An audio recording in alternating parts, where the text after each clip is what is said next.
और इस बीच एक और बड़ी खबर आपको बता दें कि छत्तीसगढ़ के बीजापुर में अब 20 और जवानों के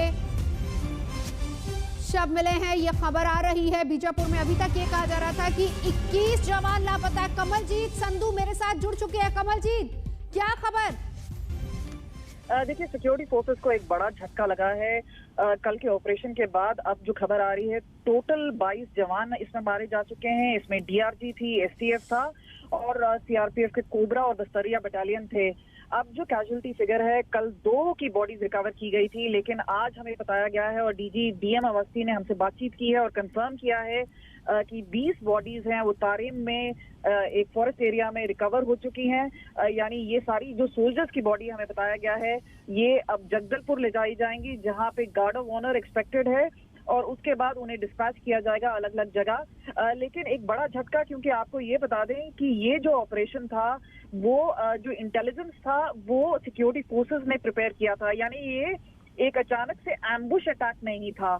और यहाँ पे जब खबर आई, इनपुट थी कि 150 से 200 के करीब वहां पे नक्सली हैं, उसके बाद ये ऑपरेशन लॉन्च किया गया। हमें बताया गया कि 3 टुकड़ों में ये टीम बांटी गई, जिसके बाद एक टीम यानी स्ट्राइक 2 टीम से ये संपर्क टूटा।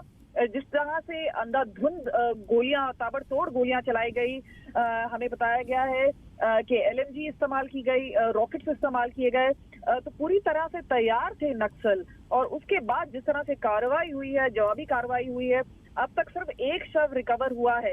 हालांकि जो हमें बताया जा रहा है, जो नक्सल की कैजुअलिटी फिगर है वो कहीं 9 से 15 के बीच में है, लेकिन नक्सलियों का हमेशा एक मोडस ऑपरेंडी रहता है जहां पे वो बॉडीज पीछे नहीं छोड़ते हैं, यानी रिकवरी का कोई नामो निशान नहीं छोड़ते हैं। तो एक महिला नक्सल जिसने काले कपड़े पहने हुए थे, एक ब्लैक यूनिफॉर्म पहनी थी, सिर्फ वो हुए हैं।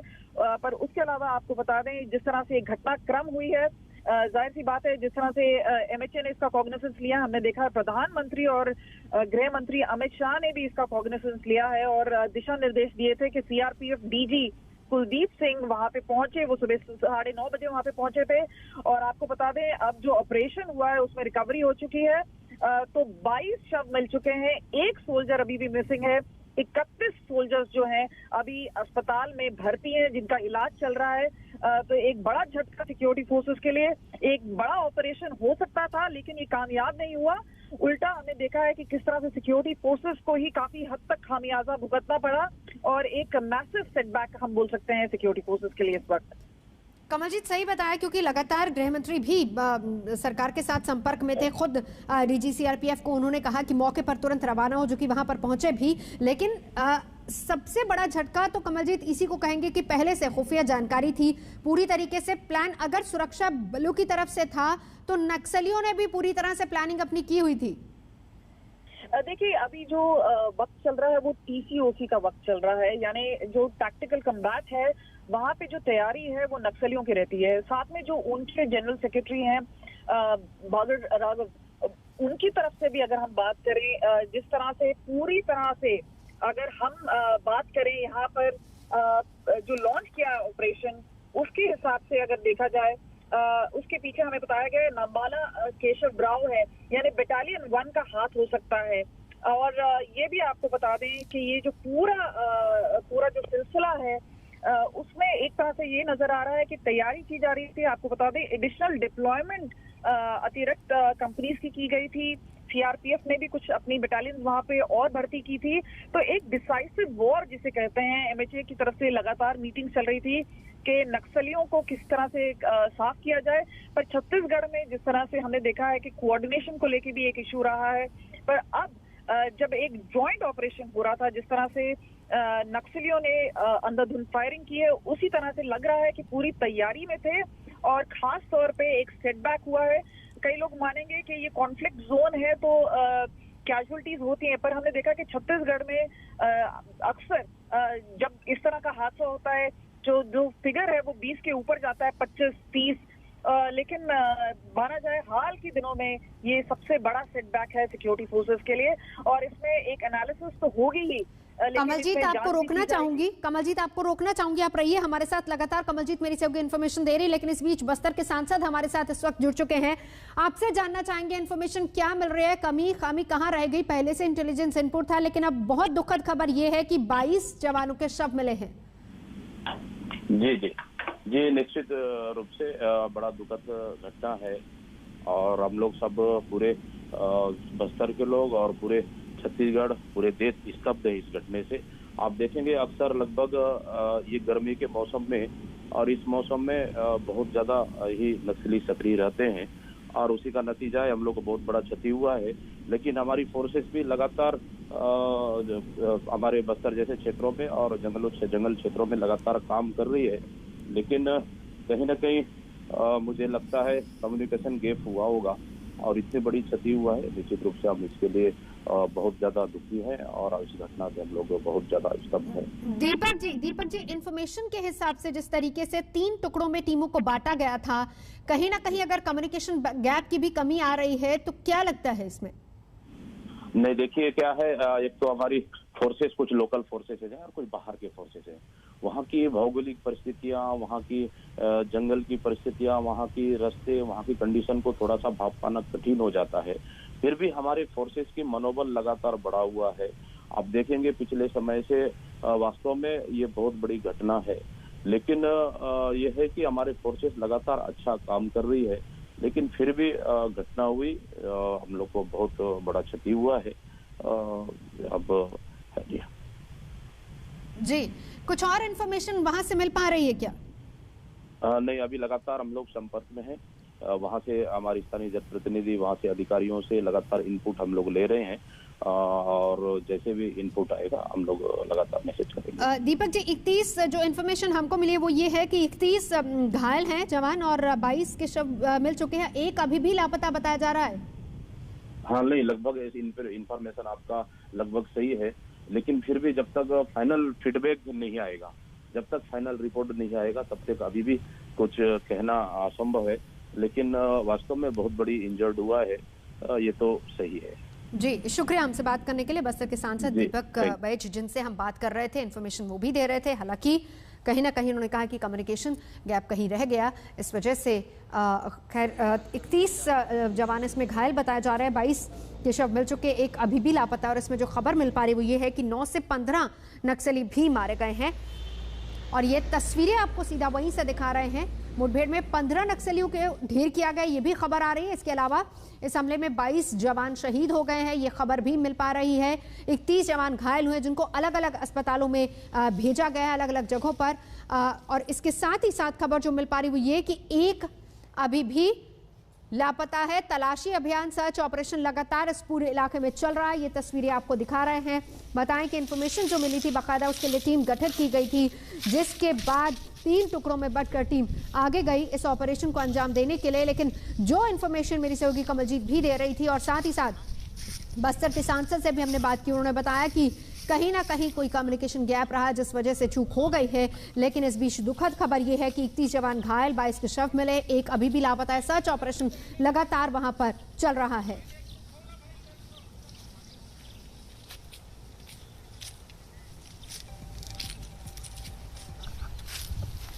और छत्तीसगढ़ के डीजीपी क्या कह रहे हैं इस पूरी घटना को लेकर, सुनवाते आपको।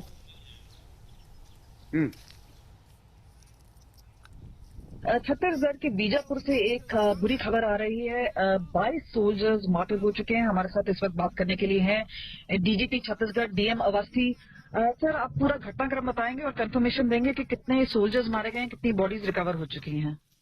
देखिए, कल एक नक्सल ऑपरेशन चलाया गया था जिसमें हमारी एसटीएफ, डीआरजी और कोबरा की फोर्स थी और वो ऑपरेशन के दौरान जो एक मुठभेड़ हुई लगभग 3 घंटे चली और उस दौरान जो हमारा नुकसान हुआ है उससे 22 लोगों की 2 डेड बॉडी शहीदों की हमारे पास कल ही मिल गई थी, 20 अभी स्पॉट पे रिकवर हुई है। इस तरह से कुल 22 लोगों की शहादत हुई है। ऐसा कितने इसमें मिसिंग है और कितने लोग इंजर्ड हैं, कितने घायल हो चुके हैं? अभी एक मिसिंग है और ये 31 के करीब लोग अभी घायल हैं जो अस्पतालों में हैं। सर, कितने कैजुअलिटी हुई है जहां तक नक्सल आते हैं? एक बॉडी तो मिली थी, लेकिन कितना उनके ऊपर असर पड़ा हुआ है? नक्सलियों को भी कोई नुकसान जरूर हुआ होगा। अब ये जरा हमारी पार्टी के जो कमांडर है उनसे बात कर लें उसके बाद ही ये जम्पशन होगा। लेकिन नक्सल की कोई अभी डेड बॉडी, कल खबर एक आई थी एक महिला की डेड बॉडी की, वही खबर है हमारे पास। अभी और कुछ रिकवरी की जो खबर आएगी तो बताएंगे। ऐसा बताया जा रहा है कि जब ऑपरेशन किया गया तब एलएमजी और बाकी जो असला है वो इस्तेमाल किया नक्सल्स ने। देखिए, सभी तरह के वेपन्स उनके पास भी हैं और हमारे पास भी हैं। दोनों ओर से गोली चालन हुआ।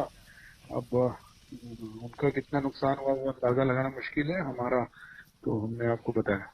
एक पूरी तैयारी के साथ जब ऑपरेशन लॉन्च होता है तो इतनी बड़ी कैजुअलिटी जो सिक्योरिटी फोर्सेस की साइड है वो क्यों हुई है? अब इसका जानकारी हम लोग थोड़ा ये रेस्क्यू और सब काम हो जाए उसके बाद कमांडर से बात करने के बाद फिर पता करेंगे कि क्यों ऐसा हुआ। एमएचए की तरफ से आपको कोई दिशा निर्देश? एमएचए के दिशा निर्देश तो समय समय पर आते ही रहते हैं और अभी डीजी सीआरपीएफ आए हुए हैं। बाकी सब काम चल रहा है रेस्क्यू का। Sir, very briefly, we want to know what is the casualty figure as far as Chhattisgarh incident is concerned. 22 so far, and one is missing. This is a huge setback as security forces in an operation which was launched by security forces. Would you please tell us why so much casualty has taken place and what's the casualty figure as far as Naxals are concerned? We don't have exact figure what the casualty on Naxal sides, but we have lost 22 dead bodies we have recovered of our soldiers, and one person is still missing. We are trying to find out whether he is alive. So the casualty figure is 22 on our side. So this is a very grim time. Very sorry for the loss. We will be in touch with you. Thank you so much for speaking to India. तो छत्तीसगढ़ के DGP जिनसे मेरी सहयोगी कमलजीत संधू बात कर रही थी, तो कुल मिलाकर अभी जो खबर मिल पा रही है 31 लोग घायल, 22 शव बरामद हो चुके हैं, कभी भी लापता है। सर्च ऑपरेशन लगातार वहां पर चल रहा है। पहले से जानकारी थी, घात लगाकर बैठे थे नक्सली। 5 घंटे तक ये पूरी मुठभेड़ वहां पर चलती रही और जो खबर मिल पा रही है वो ये कि 250 नक्सली वहां पर मौजूद थे। हालांकि इस पूरे ऑपरेशन में जिस तरीके से जानकारी मिली थी उसके बाद कोबरा, सीआरपीएफ, एसटीएफ और डीआरजी सभी का एक जॉइंट ऑपरेशन था और अभी तक जहां कमी की बात समझ में आ रही है उसमें यही कहा जा रहा है कि कहीं ना कहीं कोई कम्युनिकेशन गैप रह गया जिस वजह से ये हादसा उसके बाद हुआ। और इसके अलावा तरमेम, मसूर, पामेड और मेनपा इलाके और यहां पर सुरक्षा बलों ने इस ऑपरेशन को अंजाम दिया है। सुरक्षा बलों को माओवादियों के इकट्ठा होने की खुफिया जानकारी पहले मिली थी और इसी के आधार पर इस पूरे ऑपरेशन को लॉन्च किया गया था। लेकिन फिलहाल खबर जो मिल पा रही है वो ये कि 250 से ज्यादा नक्सली वहां पर थे। खबर यह भी है कि 15 नक्सली इसमें मारे गए हैं। हालांकि 31 जवान इसमें घायल हुए हैं, 22 के शव मिल चुके हैं, एक अभी भी लापता है। घात लगाकर बैठे नक्सलियों के पास भी हथियार थे, एलएमजी रॉकेट का इस्तेमाल वहां पर हुआ था। 3 टुकड़ों में अलग अलग टीमों को वहां पर बांटा गया था जिन्होंने इस ऑपरेशन को अंजाम दिया है। इसके अलावा खबर यह भी मिल पा रही थी कि ऑपरेशन के बाद यह भी कहा जा रहा था कि अतिरिक्त सुरक्षा बलों की तैनाती वहां पर होगी, एडिशनल डिप्लॉयमेंट वहां पर किया जाएगा। लेकिन इस बीच लगातार जो खबर मिल पा रही है ये कि एक अभी भी लापता है, उसकी तलाश लगातार हो रही है। 2 तस्वीरें।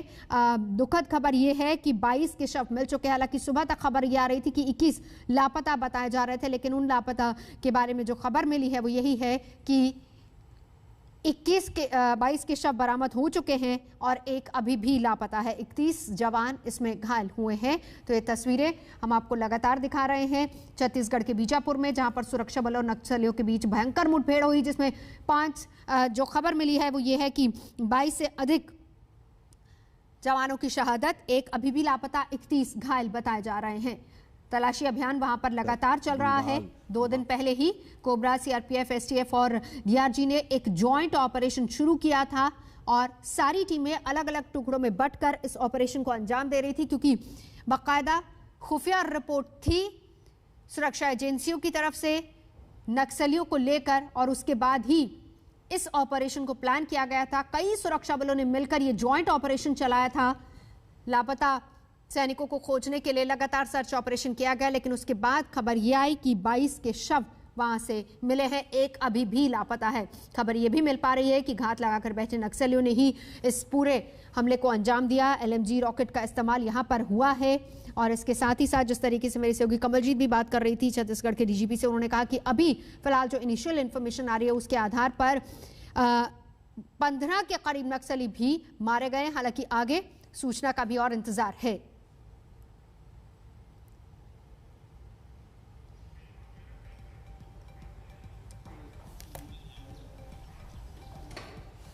तो इस बड़ी खबर पर लगातार हमारी नजर